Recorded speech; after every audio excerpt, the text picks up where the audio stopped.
All right, hey, what's up, everybody? Thank you for coming to the Patreon page. I still haven't fixed my fucking headphone here. This is another episode of Uninformed where I try to fix the fucking microphone here. I don't think they heard that part. What part? That when you said what the show was, your mic was down all the way off to the side. It's another episode of Uninformed, Joe. I figured if they clicked on it and it says Uninformed, then God damn it, Joe, they know what they're doing. But you know something? Maybe our listeners are as uninformed as we are. I would agree.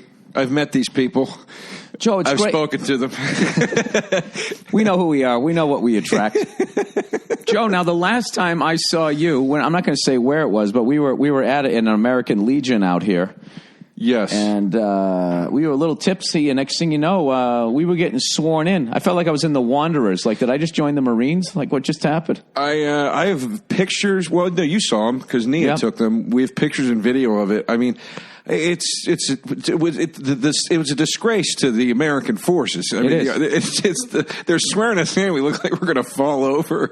It's like a Jerry Lewis movie or something. The Pentagon would blackball that from showing to the troops because the troops would be like, "This is what we're fighting for." So we were fighting for something a little higher than this. We're officially, though, honorary colonels, that's a pretty high rank, I think, right? Well. As far as not having to do shit to demonstrate it, yeah. I think I'm an honorary admiral. I mean, you might as well be like an honorary king of the world. That's like an honorary degree. It doesn't mean anything. Yeah. But we get to drink member prices at this place. What is that? Oh, that's a bird. I thought music was playing. You hear that fucking thing? No. Do you hear that? Ching. Of course, it stopped as soon as you went to listen. Anyway, that doesn't sound like a bird. What kind of bird is that goes? I don't know. That's why I was like kind of weirded out by it. But now we get to drink at member prices at that place whenever we want. I just like going in there because it's quiet. Yeah, you know what I mean. But dude, how fucking nuts was that night?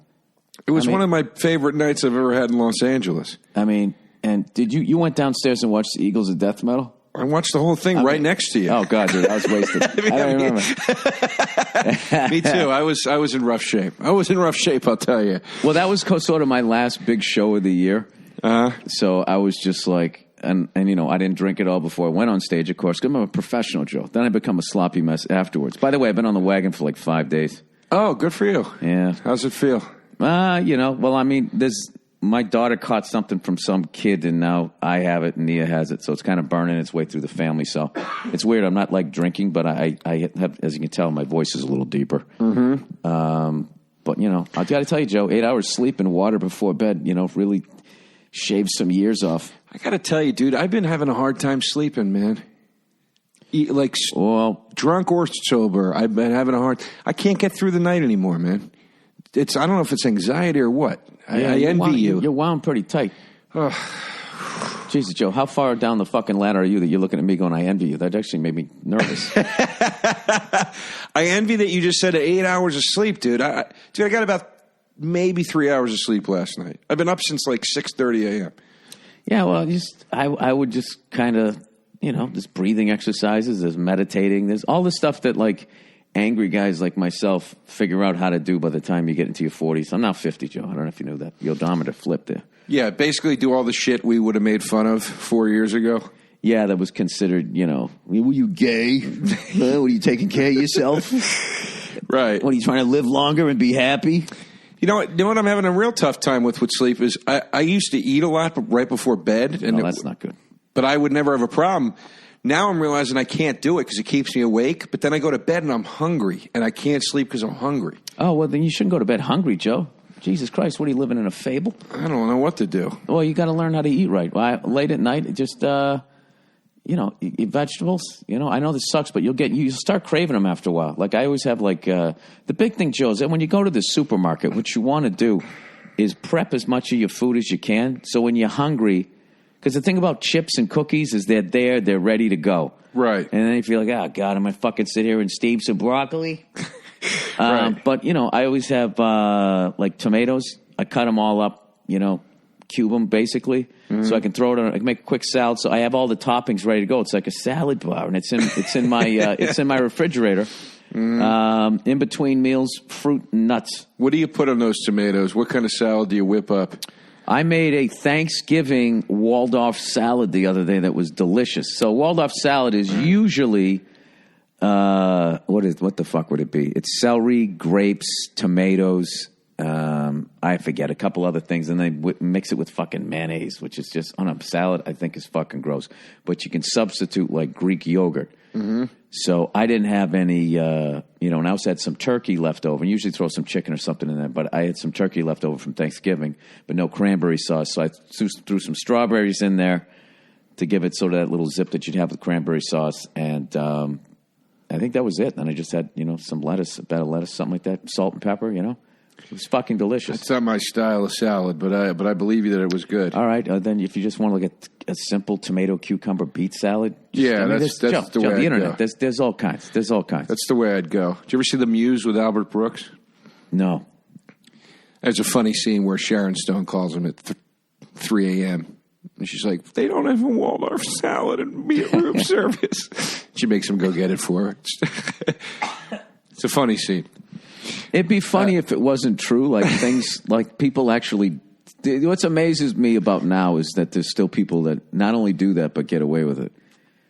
I just figure now because there's so little money, there's still a ton of money in this business, but like rather than it used to be spread across, like it seemed like 30 people had all the money and everybody else was starving. Now it's like 30 million people.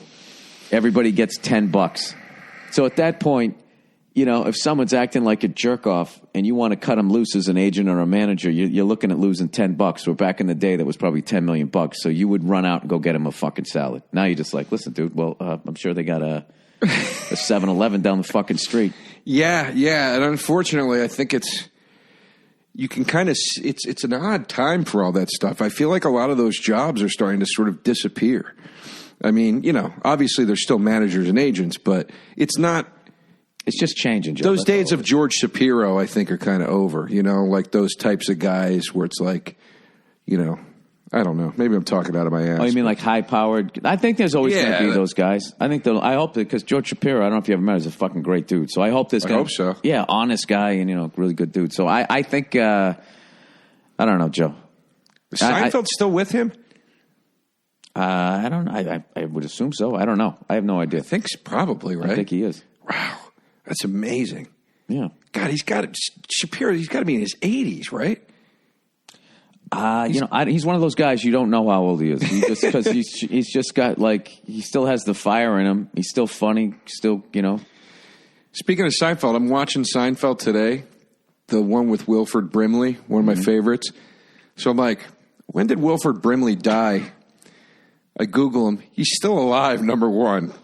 Still working. And he's only 84. I thought that guy was like 99 years old at this point. He's been around since like the 50s. Yeah, and he's always looked like he's 78 years old. Do you know I watched an episode last night of The Untouchables and Carol O'Connor's in it? Before you leave, serious? I got to show you. Yeah, he has his hair isn't white and he has a mustache. He still kind of has the voice, but he's not doing Jesus. But you should watch The Untouchables just because. There's so much stuff. What's his face? Jesus, the star of the show. Robert Stack, yeah. And all you hear is Airplane. For me, that's the guy from Airplane. So right. Do they fight Capone in it? Is he the main bad guy? I'm actually amazed at the names that they drop. It's a lot of dead mobsters and stuff, but they're just talking about openly that the governor, one of the head mobsters has a meeting with the governor and shit like that, and the juice that the mob had back then, I don't know what they have now. What the fuck do I know? But that was a dangerous thing to do. You saw that on fucking Narcos, right? They went down. They were scouting locations. No, what happened? In Mexico, the guy down there scouting locations to do something on some sort of Mexican drug cartel. He got killed. Jesus Christ. Yeah. Yeah, you don't fuck with those guys. No. You don't fuck around with those guys. Sitting there walking. Yeah. Yeah. I would love to see who the fuck they're going to get to scout locations next season. The new Rambo is him fighting fucking cartel guys. Oh, they're making a new Rambo? Yeah, I think it's almost done. It's like the final Rambo, but it's him fighting a cartel. And I'm like, just playing with fire, man. I swear to God, I sometimes I feel like I died, and I'm in Jacob's Ladder right now with the amount of shit that's coming back, and then everybody's older. It's like a fucking acid trip. It is weird, right? It's extremely weird. Like just the shit that they're rebooting. I mean, they've rebooted everything except for like Caroline in the City. I wouldn't put it past them. I wouldn't either. They're bringing back Murphy Brown. That just got booted. It went one season and it got canceled. But still, it was terrible. I know, but even if it sucked, you know that they were sitting there like on set going, "Can you fucking believe this?" They were supposed to bring back Coach. That was the one that I was really scratching my head over. They were supposed. It never. I don't think it ever made it to air. I think this is what it is. I just think all these young kids are watching, playing video games and doing other shit. So they're just getting people like us to tune into shit that we used to watch. Oh, Bill, I never had my boot, let alone my reboot. Dude, if they rebooted the Golden Girls or Sex in the City or whatever the fuck it is you watch, Joe. I watch all of them. Yeah. Sex in the City isn't a little fucking dated for you, a little campy? The later seasons are. Nia and I talk about this frequently. Oh, okay. The later seasons, it gets campy. It gets like cartoonish, and everything is like a zinger, you know? Like one of the lines is like... It feels like an afternoon play in like a gay theater. It's like these older gay guys are like, ah, ha, ha. You know that shit? Remember those gigs? Yeah. No, that's what it starts to feel. It reminds me of the guys I knew in theater in college. In the later seasons, it's very like campy and The earlier seasons though depict dating really well, even though it's women characters. I'm like, yeah, that's fucking what it's like. No, I gotta be honest with you. I used to watch it with whoever I was dating back then, and it didn't bother me. And just certain things, like I went back. I'm not going to say, I'm going to trash them because I like all these people, respect them because, whatever. Right. But like I went back and I watched a movie that I fucking loved. And it really influenced a lot of movies to come, but it just did not hold up. I think I know what movie you're talking about. Can I guess it? Will you say it if I guess it or no? You don't want me to even guess it? I will say no, but I'll give you a wink with that nobody can see. It's Fast Times at Ridgemont High, I believe. No. And don't you dare say that doesn't hold up. No. I wasn't, but when you said this movie you used to love that influenced all these movies. Oh, yeah. I thought that you had to be talking about, well, shit, man, I don't know. Make up your mind. Is your brother going to shit or is he going to kill us? I mean, that's always going to be funny. Wait, what is that? You don't care if she comes, stays, lays the praise. Is that Fast Times? Oh, hey, you put that attitude out to enough women, now you got the attitude. I can quote that whole fucking movie. My buddy Taylor Negron, rest his soul. Pizza guy. Him. Just even him, you give him fucking the look on his face, the 3 lines that he fucking had, the whole thing. Like you saw it was a fully formed character. That guy was so goddamn talented. I watched Easy Money recently with my mom. Oh, he's so great in that. Yeah, and I was like rewinding his scenes, being like, Mom, this is a fucking actor right here. Yeah. Like, look at what this guy is doing. They're giving him the guy.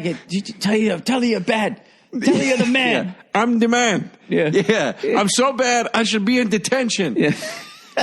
But the scene where they're in the bathroom and like Dangerfield tries to open the door and he's got his back against it. Taylor Negron's got his back against it. The fucking fear that comes through him, dude. I'm like, it's amazing. It's an amazing. When I met him once, and I was like, dude, I got to tell you, one of the best pieces of acting I've ever seen in my life is that bathroom scene. What did he say? Easy Money. He was just laughing. He's like, "Oh, thanks, man." I was like, "It's unbelievable how realistic that looks." Yeah, no, I met him one time at the old Improv before they redid it. He was at the bar, and I got to meet him. And I was telling him how like. That line from Punchline always stuck with us, his joke, where he's talking to the Arabic guy or whatever, and he goes, "You don't want carpet, you want an ad." And he just opened his mouth. The guy, he's doing stand up, and he's just saying the guy's trying to say area rug, but he just like opened his mouth and just goes an ad. But like anyways, Joe, I have to tell you, I am off the road right now, and I could not be having more fun being home with my family and being a father. I took my daughter to Guitar Center for the first time. Oh, wow. Yeah, and I've been, I let her go down in my drum room and bang on the drums. At first, she was a little, scared of the noise.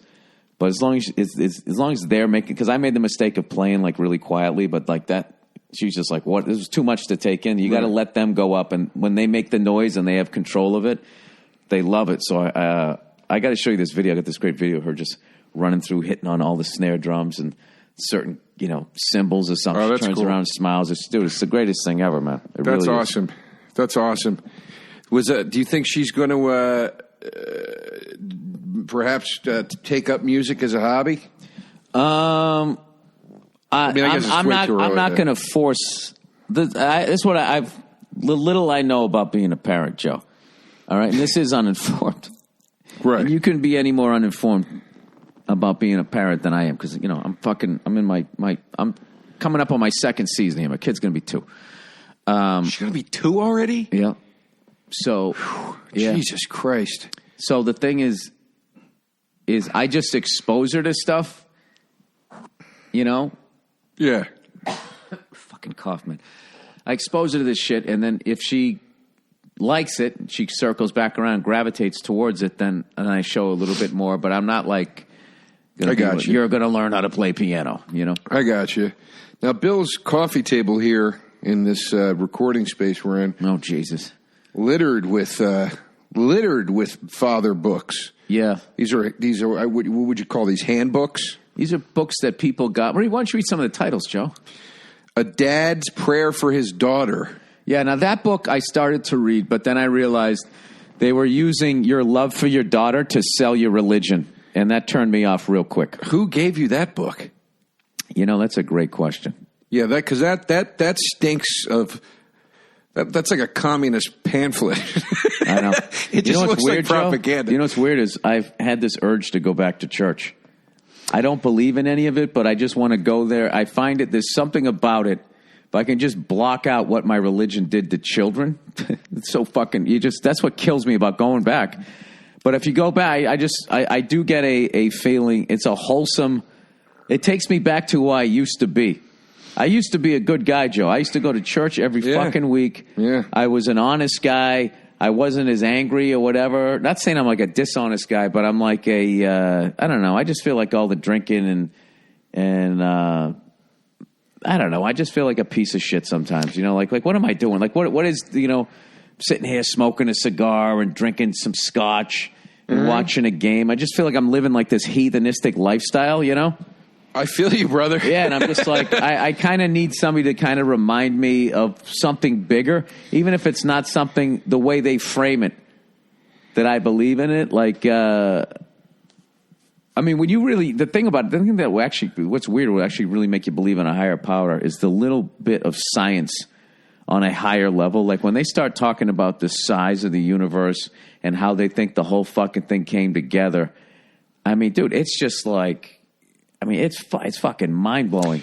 What's interesting is if you listen, I started listening to Neil deGrasse Tyson, who's like... That's the guy. He tries to say we came from trees. I'm like, what is he talking about? In a fucking hour of watching this guy, I was like, God damn it, I believe this guy. He does it he's the pop star of astrophysics. It's like he does it in a way where you get it. You know what I mean? Do you think other scientists think he's a hack? Do you think they resent him?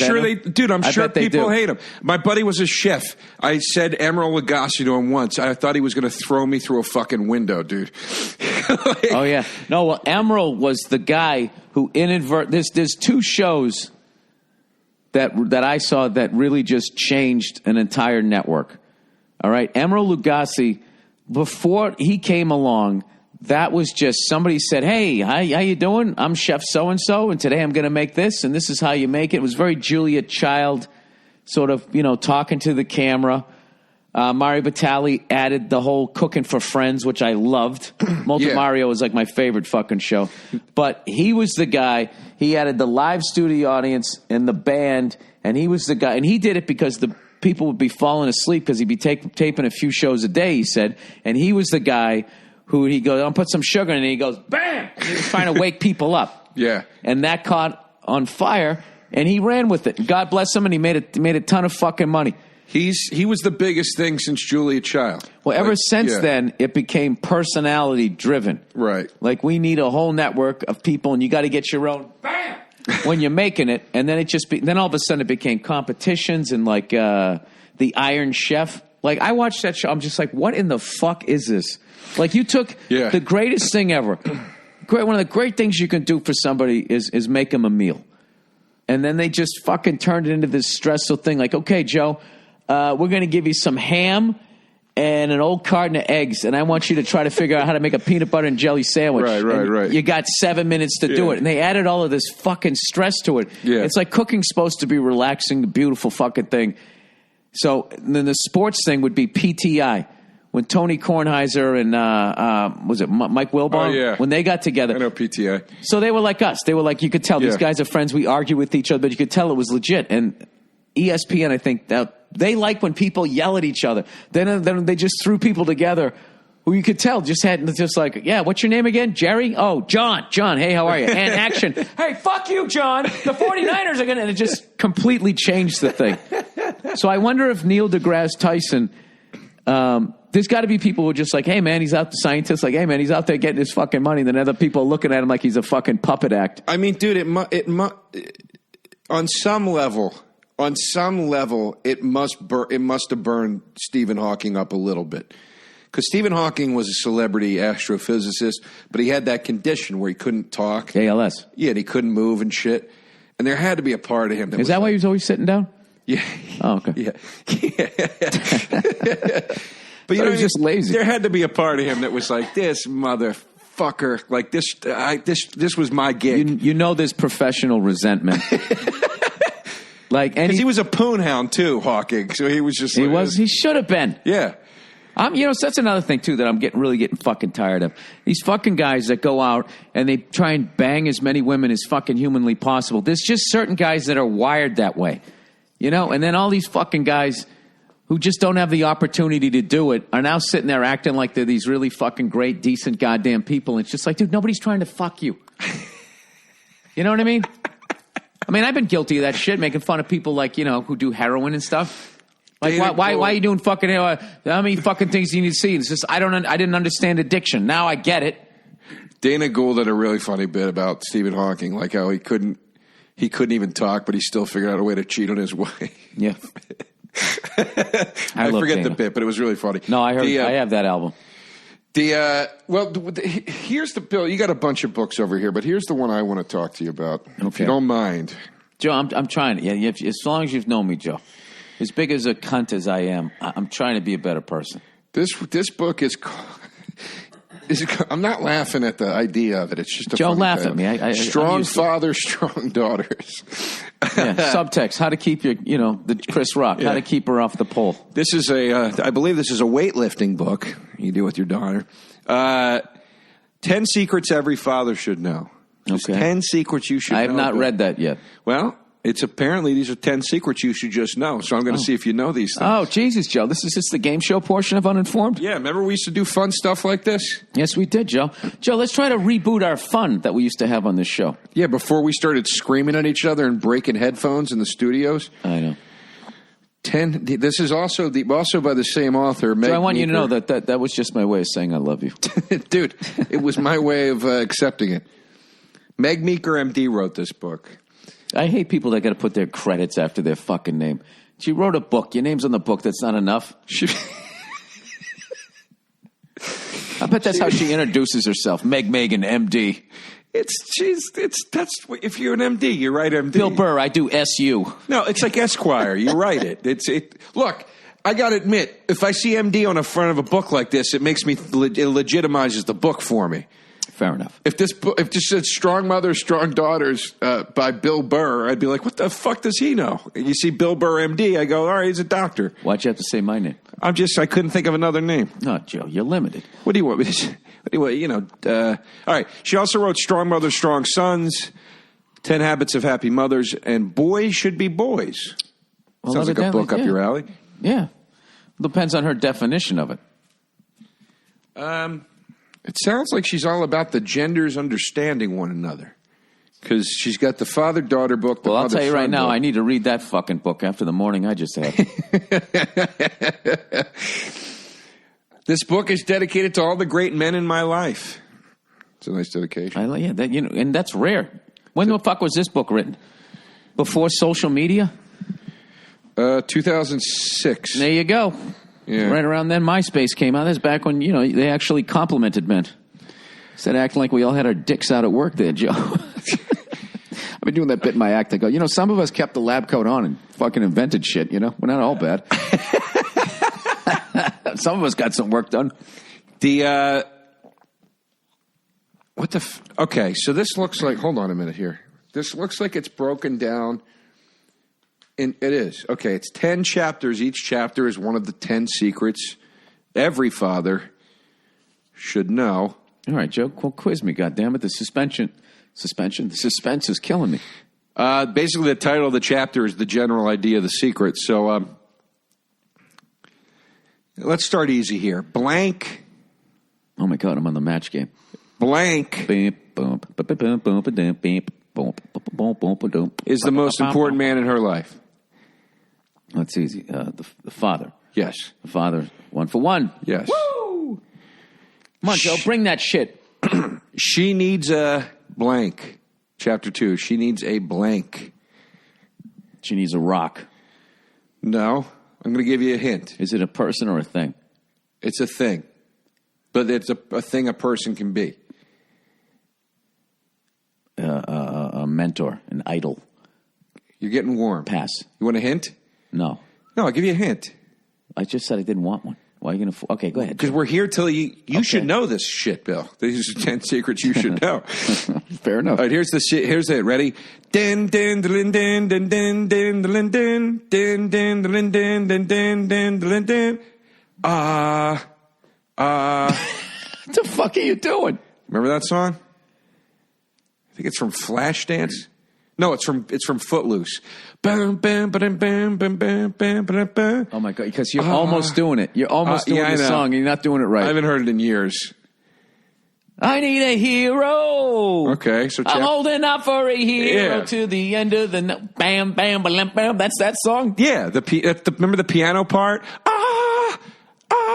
It was like right before the verse. She needs a hero. Chapter 2. All right, there you go. Jesus Christ, you need some auto-tune. Yeah, I'm not. Joe, you crushed it at the Comedy Jam. Thanks. I couldn't tell if it sounded good or not, but I had a hell of a time. And then I loved your overly dramatic ending of it. You just steered right into it. I thought it was great. Well, Josh goes. How did I play Welcome to the Jungle? It sounded great. Do you know that's the first time we fucking played it? Like I didn't have time to rehearse with them. We just went out. We're like, we'll fucking do it. I didn't think you were going to show. Where the fuck was I? No, I was down Comedy Magic Club. You were way the fuck out doing I was out there, man. Charity event or something. I was like, he's not going to fucking make it to this thing. And then you came in like 11th hour, dude. You slid right in there, and you guys nailed Welcome to the Jungle. I really liked when you went into the... on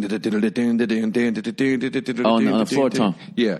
Oh, when I got on the floor time, I went bam, bam, bam, bam, bam, bam, bam. I thought you were just singing that dun, dun, dun, dun, dun, dun, dun, dun, dun, dun, dun.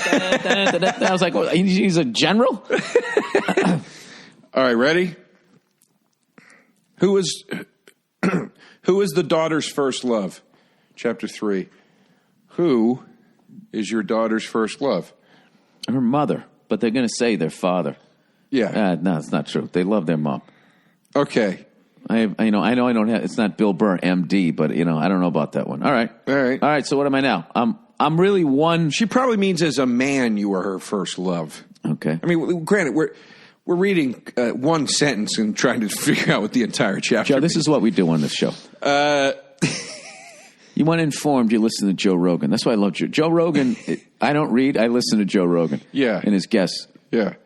He really does read up. He'll be like, they discovered a lake underground. Yeah, he's a very inquisitive man. Yeah.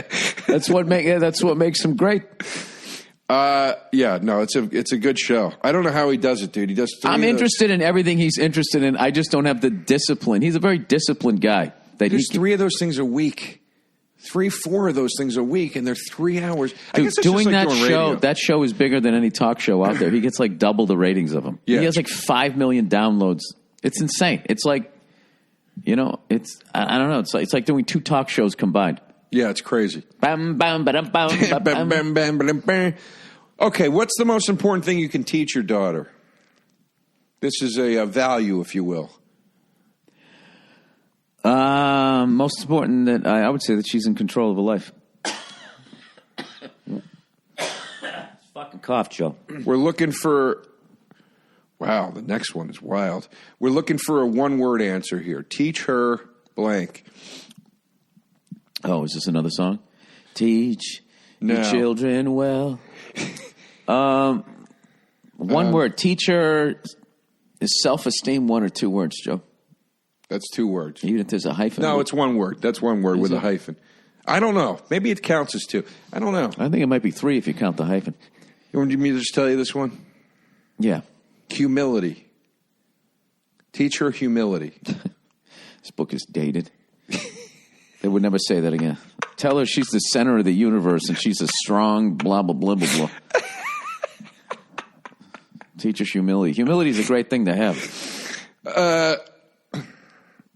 This one's wild. This makes me want to even delve. I'm just going to read you the title of this chapter. Because how do you teach somebody humility? I got to read that chapter. It's like you teach somebody to be humble. You say, you be. It's just the way you tell the story, man. It's funny. You say, stick up for yourself. Be. Jesus, Joe, you sound like fucking Morse code. Jesus Christ. Stick up for beep. Be secure, be confident, but don't be an asshole. Right? I guess. God, Joe. I feel like I'm her right now listening to me. Hope my bullshit comes out a little smoother than that. I mean, don't teach her this on 3 hours sleep like me, but What do you got, Joe? What I'm one for what? You got the first three you got. No, I didn't. You had to sing one time. But that's what a hint is. You still guessed it. Oh, it's like $10,000 pyramid. Yeah. All right. That's the only one I had to tell you. So I'm 3 out of 4. 3 out of 4 so far. Chapter 5. Now I'm going to just read you the title of this one because there's no way to guess this. But I'm shocked by the title. Protect her, defend her, and use a shotgun if necessary. I 100% get that. Yeah. I'm just surprised that it's 2006, Joe. Things have changed a lot in the last 12 years. I like Meg Meeker. She's pretty balls to the wall. Yeah. MD BTW for Joe. If you had to pick one gun, which one would you get? See, because for a long what's my situation? Just if you had to have one gun to protect my house. Let's say the shit all went down and you got, they're like, you can have one. Let's say you went into that John Wick store, in the fucking hotel, and the guy's like, what do you need to get the job done today? And I got to defend myself from the whole fucking universe? You got to go AR-15. I mean, that seems to be, the weapon of choice when you want to mow down 40 fucking people, unfortunately. But if they're coming to get me... Legal guns, though. Well, are those legal? Yeah, it is legal. Yeah, that's kind of a big debate right now, Joe. Now I know. I forgot. Okay, so... Yeah, but take the machine guns out of it. Take the big machine guns out of it. Take out M16s and all that shit. I'm talking Uzis down. Uzi. Do they still make Uzis? I think so. Is that like an 80s thing? I got to be honest. I'm not sure the gun ever actually existed. No, it did. It did. I think it was just in movies. No, it did. Well, I would get the guns in a state where silencers were legal because I don't want to ruin my hearing. Right. Because I don't understand that, man. So now you're down. I've shot a gun without earplugs on. I shot a 5-shot 38 one time, and I don't think my ears ever stopped fucking ringing. So now you're down to a semi-automatic or a pistol. Shotguns are out of the question. And rifles are out of the question. I got to be honest with you. I like a 22. Really? It's not loud. You fucking... How many times you got to shoot somebody? They just limp away. I'm not trying to kill anybody, dude. I don't want to fucking live with that. I don't want to live with bodies. But if I have to fucking kill somebody... I guess the Glock, what they say, it's a safe gun, and you can throw it on the ground. As long as you don't pull the trigger, it's not going to go off. And, just the amount of bullets you can have in the magazine. And it's ceramic. Oh, it's just so it's light, Joe, so it won't hurt your wrist? No. So you can get it through metal detectors if for some reason you had to. I believe there's metal components in it, Joe.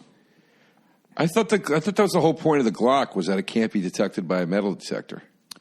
I don't. I think you watched that John Malkovich movie where Clint Eastwood goes, gun. Remember he had that? He made him out of like Play-Doh or something. Yeah. Look, all I know about guns is that Samuel L. Jackson scene in Jackie Brown where he's showing Robert De Niro the video. That's all I know. I don't know shit about guns.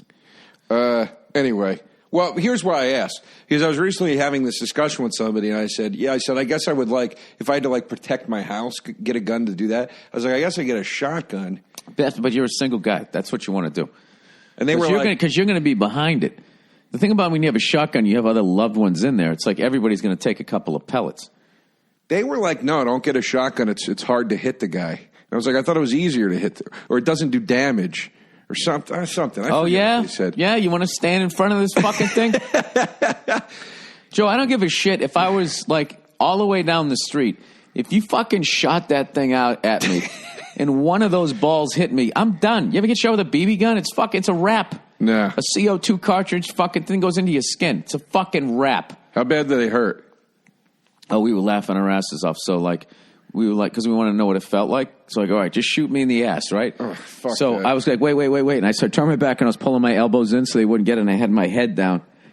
Oh, dude, you want to talk about fucking laughing? Because we all did it to each other. Where? Who's we? Me, my brothers, my friends. Okay, yeah. So that's what we did. And we did it right in our side yard. And there was people driving by and just nobody stopped or gave a shit back then. Yeah, my buddies in college would do BB gun duels on our balcony. And they would just cover their eyes and do it. They had like red marks all over their chests. Oh, yeah, it was fucking brutal. It was funny to watch. It was really fucking funny to watch. Jackass shit. Yeah. I can't even imagine, dude, because the worst thing I've ever been shot with is a paintball at close range, and that hurts like fuck. I can't even imagine what a BB feels like. I would think a paintball would be worse. It's bigger. Dude, paintballs fucking hurt, dude. Like, it's weird how much they hurt if you get hit the right way. And if you get hit on uncovered skin, it's like, dude, you get fucking welts and shit. Yeah. Like, it looks like you got burned. Pretty rough stuff.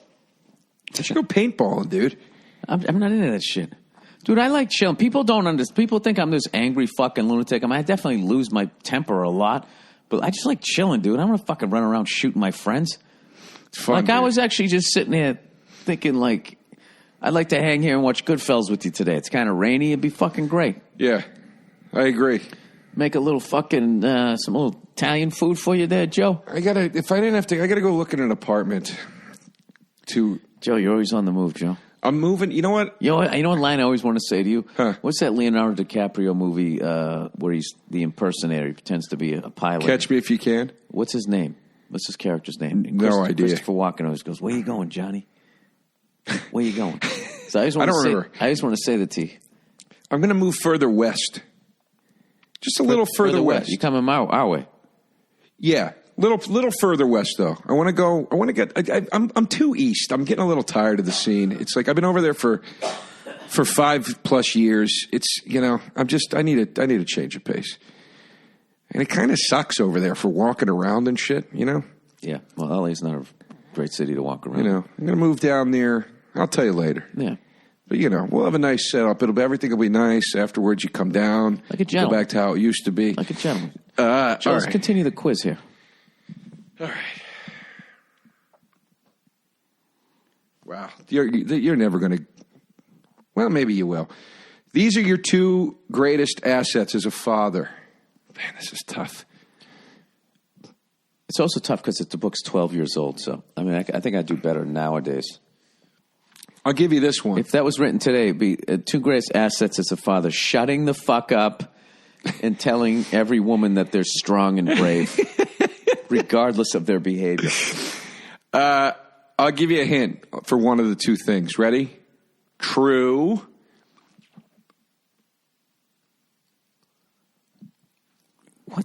True what? Wait, go back again. Sorry, I looked at the helicopters poster. I got confused. What were you saying? I got ADD. I'm sorry. That's the funniest response. Oh my God. I'm sorry. I looked at the helicopters poster. You sound like a kid in a doctor's office. Yeah. I like them. These are your 2 greatest assets as a father. True lies. But you're on the right track. True. Grit. Yes. That's one of them. What, John Wayne? We watched that movie? Well, Grit. Grit is one of your greatest assets as a father. You're right. This is a dated book. I don't even know what that means. Grit and pragmatism. Why didn't you let me try to guess pragmatism? Because, Bill, I got to be honest, I'm so dumb I couldn't even think of a hint. Pragmatic means you're kind of tight with the dollar there, right? Bill, I don't know.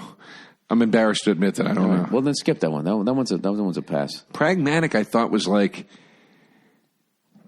isn't that what you do to your computer? You got to oh, no, you got to defrag it. Frack it? What do you got to do to your computer? I know there's fractal geometry. Oh, boy. Be the man you would want her to blank. Marry. Yes. Good work. This is very incestuous. All right. You're her first love. Be the man she wants to marry. It's a little weird. Be gritty. This one is questionable, especially coming from a doctor. Teacher who blank is. Teacher who blank is. And it's suspect because a doctor, a scientist. Oh, who, God? Yeah. Boy. I'm gonna do that. How about this one? All right, next one. Teach her to blank. What's the last thing you think you would teach your daughter to do? Jesus, Joe. In a lob it over the net a little easier. In a social sense. No, I'm serious. The jokes are coming at me here, Joe. In a social sense, teach her to what? Be polite. Well, listen to people. Not be a jerk. Don't. The last thing. Well, the last thing I would teach her to do? In a social sense. Fucking go on and on about yourself. Call yourself a fucking hero when you're not doing anything. Something you would never want her to see you do. Well, that would be the last 2 hours of every night I go in a bar. Well, this happens in a bar sometimes. People get too drunk. Dancing. Fight. Teach her to fight. Oh, teach her to fight. Oh yeah, I'm doing that.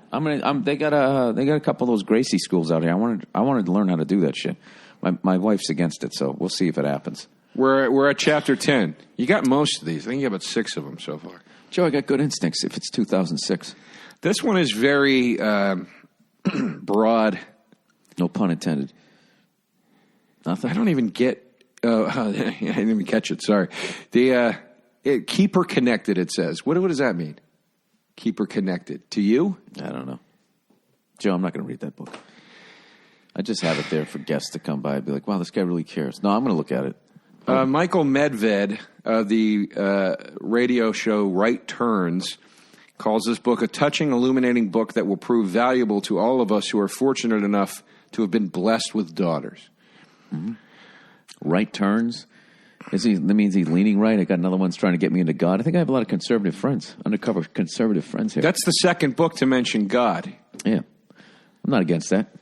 It's just when you mention God specifically in one religion and say that this is the only way to look at it. That's what I have Jesus Christ, dude. And then the third book here, 88 Great Daddy-Daughter Dates. That's a great one. That's a great title. That's a great one. I go, this isn't religious. I turn it over. One of the testimonials on the back is from Kirk Cameron.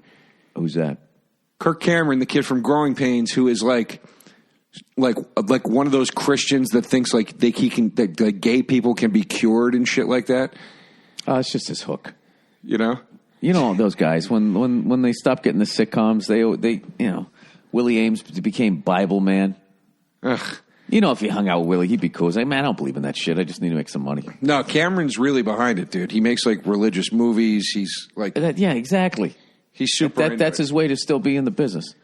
No, because he started doing it when he was on Growing Pains. When he got married, I remember this when Growing Pains was still on. I know what married is, Joe. You don't have to point at your. No. I'm pointing here because when he got married, he wouldn't take his ring off on the show.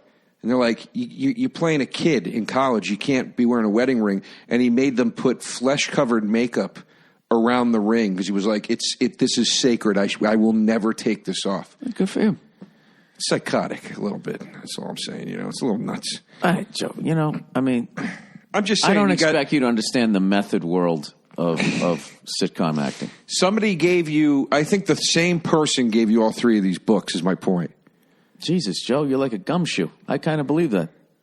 Well, it's got to be. There's no way you got... Joe, all these years I thought you were a fucking dummy. I really thought you were just not a smart person. And I'm so, like, insecure. It made me feel good. I'm like, I like hanging out with somebody who's a lot dumber than I am. And then all of a sudden you come with that. It's like, Jesus Christ. Jesus, Joe. You know, look, you're the one that's been watching The Untouchables. You should be able to do this shit, you know? This is forensics.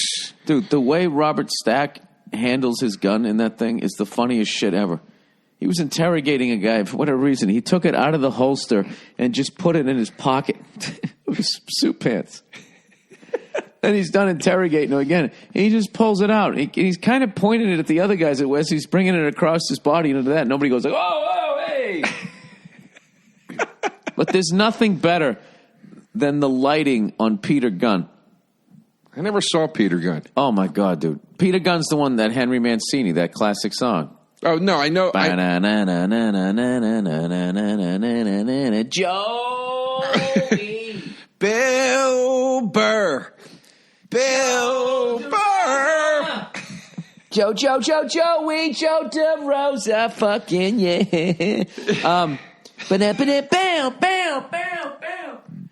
Yeah, so that's Henry Mancini. Yeah, and what's great about that show, I finally saw an episode, how quick somebody gets killed in that show. I mean, dude, you're talking like under like fucking 30 seconds the person lasts. It always starts off with this walking bass line. Boom, boom, boom, boom, boom, boom, boom, boom, boom, boom, boom. And somebody just walks, and they'll just walk into an elevator, and the elevator will close, and then the trapdoor above it opens up, and a gun comes through and just goes, choo, choo, and the guy's dead, and then it goes, boom, boom, boom, boom, boom, boom, boom. I would love if somebody could put together like a thing of how fast people get fucking killed on that show.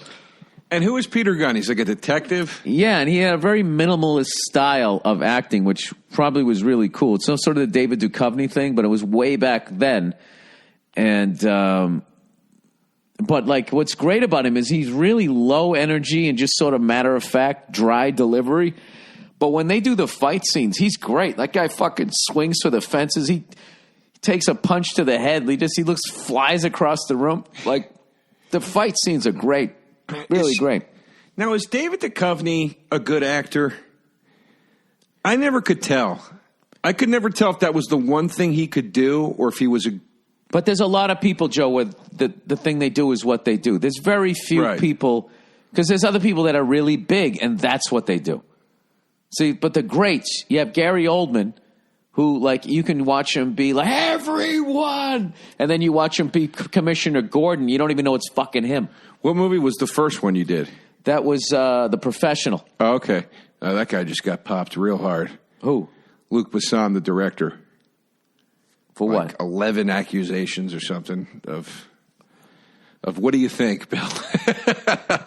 Of keeping people there past the curfew? I don't know, dude. That's all police work, dude. Oldman is, it's insane, dude. It's insane. Yeah, he's there's people like, you know, Joe, I have a movie out right now. Okay, I'm in a movie, I should say. It's called The Front Runner, starring Vera Farmiga, Hugh Jackman, all these amazing actors. And I play a reporter for the Miami Herald. Mm-hmm. Yeah, and so we were fucking in, Toronto Film Festival, and somebody said in the crowd, Bill, like, what was your approach to your character, blah, blah. I said, well, I thought it was very important that if I was going to play a reporter from the Miami Herald to maintain my Boston accent while I did it.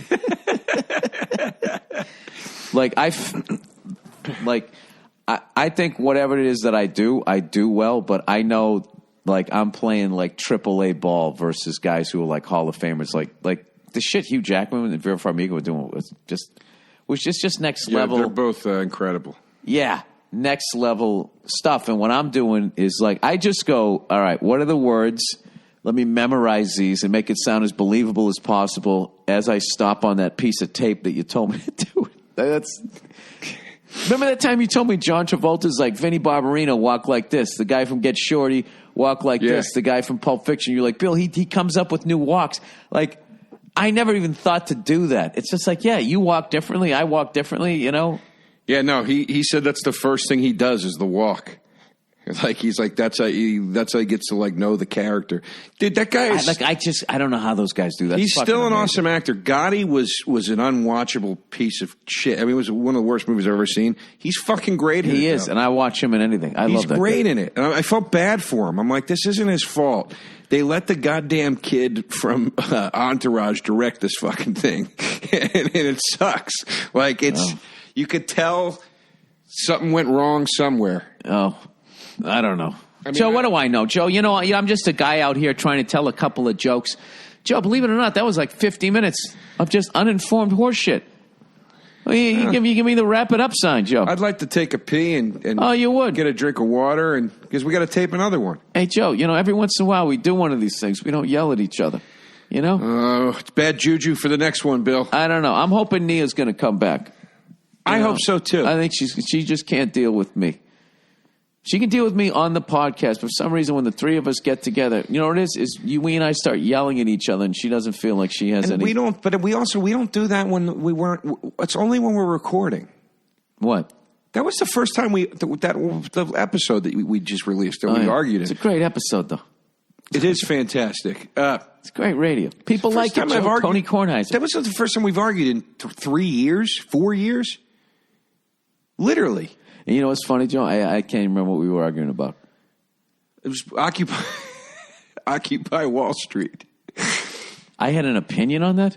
You just kept telling me that I marched down 11 blocks to yell at the people, and I kept saying, no, I didn't. Oh, my God, that was fucking hilarious. Oh, yeah. I was just trying to It worked. Get you going. It worked. Hey, remember that, dude? Juice over there. Juice.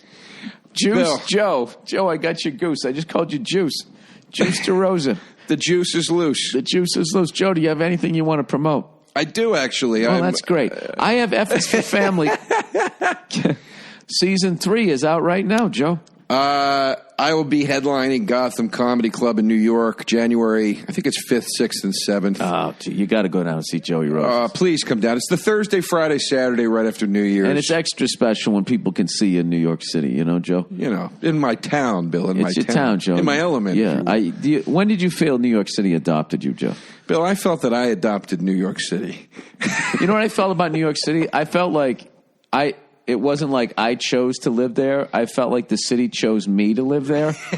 Dude, if I hear one more fucking asshole say that about a project. Did you ever see that movie They Came Together? The David Wayne porno. I know, but it's not. The David Wayne movie where it's basically a spoof of like romantic comedies. And it opens with the couple like at dinner with their friends, and they're like, "How did you guys meet?" And they're like, "It's a really funny story." And they're like, "Took place in New York." New York was so involved in this story; it's almost like it was its own character. Oh God, I want to see that. They just nail it, dude. They hit every shitty fucking trope of like romantic comedies. It's really funny, man. God bless something, Joe. God bless the people that love those things. I'm a sucker for them. Those are the kinds of people that fucking decorate their house on the holidays. Nia loves them. Nia's the fucking best. Nia's going to fucking, deck the halls. She's going to deck the halls. I'll tell you right now, Joe, I almost throw out my back pushing my fucking trash cans to the corner. Because they was filled with like $300 worth of fucking pumpkins that she bought for fucking Halloween and Thanksgiving. And it looked great, Joe. Like Martha Stewart would have walked in. She would have been nervous. Been like, oh shit, this chick is coming, right?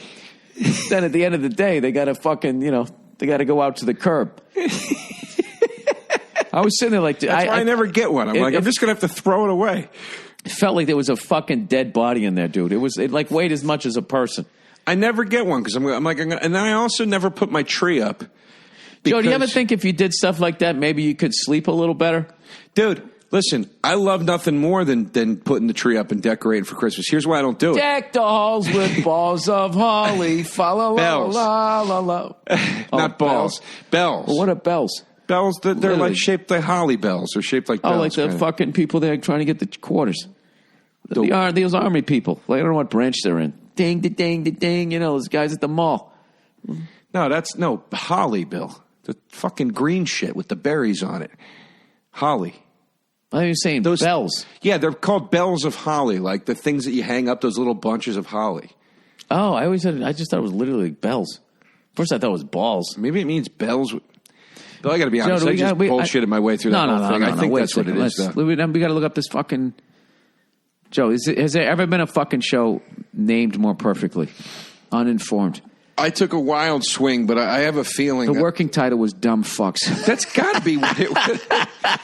That's got to be what it is, though. Bells of holly, like bales of hay, or you know. What the fuck does hay have to do with holly? I'm saying it's like the term, like how you call a thing of hay, a bale of hay. All right. I think you just call it a bell of holly. You know, a bushel of fruit. In other words, hey, you know, there's too many shaved bushels out there for me, if you know what I mean there. Bill, you've been shaving your bushel for years. Oh, I had to. We're both wrong. Deck the halls with bows of holly. Boughs. Oh, bows. Fa la la la la la la la la. 'Tis the season to be jolly. Fa la la la la la la la la. Don we now our gay apparel. Fa la la la la la la la la. Did a little Run DMC there. Wait a second. Don we are. Don, dude. Don't talk about Dawn, dude. Dawn means put on. Our gay apparel, meaning joyous, festive. Means something out of Bill's closet. Oh, there geez. you go. A zing, zang, zoom. Troll the ancient Yuletide carol? I never got what that meant. Dude, this is like how much the English language changes. This is like, I don't know what they're talking about here. Let's see here. You know somebody did like a metal versions of this. Dude, it's sick. Get the whole lip bottle. All right. B-O... What the fuck is a bow? Bow definition. Like a bow, like a bow. It's not B-O-W. It's a main branch of a tree. A branch, a limb, an arm, an offshoot. Dude, that's where bow and arrow comes from, I bet. Because you would take a tree branch. That's B-O-W. You sure? Positive. Well, no, I mean, I'm just saying it. It's how I spell it. Bow and arrow. Yes. Definition of a bow. Jesus, Joe. We're just learning stuff right and left. Bow definition. A white male from the South. Hey, Bo, get over. Sorry. A knot tied with two loops and two loose ends used specifically to tie shoelace. That's not it. A weapon for shooting arrows, typically made of a curved piece of wood whose ends are joined together by a taut string. All right. And that's B-O-W. Yep. All right. Well, Here comes Joey Bo. Here comes Joey D. Write down Joey D. Lane. He's got some scotch. All right. That's Uninformed. Joe, I like that we sang a little holidays. Let's walk. Let's end this. It's the holiday season. I don't know that one. Doobie doobie doo. Scootily bop. Which one is that? Don't take out your cock at the Christmas party or you get me too. Keep your eggnog in your pants. Yeah. So don't walk up and grab her tits unless she tells you to. Yeah. Hey, it's the holidays. And even then be safe and don't do it. Have her walk those titties into your fucking hands. And then take a stroll in the snow. And then what do you know? You're going to fuck her in the ass. It's the most wonderful time of the year. All right, that's Uninformed. God bless all of you. Merry Christmas, Happy Hanukkah, Happy Kwanzaa. And that's it. Go fuck yourselves.